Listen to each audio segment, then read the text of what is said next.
আমার রাসূলের 4টা দায়িত্ব ছিল, মৌলিক দায়িত্ব।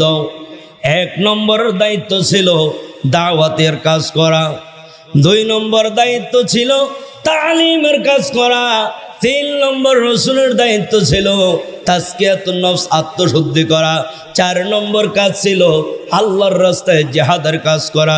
মুসল্লি ভাইরা, আমার রাসূল তো এখন নাই, এই দায়িত্ব এখন আমার আপনার কাছে এসে পৌঁছেছে। রাসূল বলছেন, আনা খাতামুন নবীন লা নবিয়্যা বাদি, আমার পরে কোনো নবী নাই, আমার যত দায়িত্ব আছে রে, এই দায়িত্বগুলো আমার উম্মতের উপরে ন্যস্ত হলো। আমার উম্মতের রে, এই 4 কাজের সঙ্গে যদি তোমরা জড়িত না থাকো, আমার আল্লাহ এত সুন্দর জমিন রাখবেন না।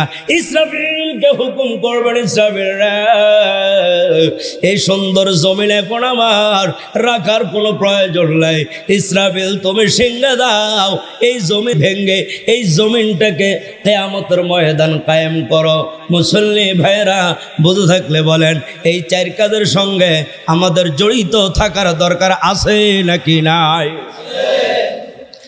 এখন দাওয়াতি কাজ যারা করে, দাওয়াতি কাজ করব দূরের কথা, তাদেরকে নিয়ে ব্যঙ্গ করা হয়।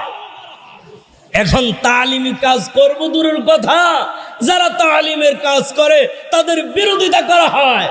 এখন আত্মশুদ্ধি নিজেরটা করব দূরের কথা, যারা আত্মশুদ্ধির ময়দানে কাজ করে তাদেরকেও ব্যঙ্গ করা হয়।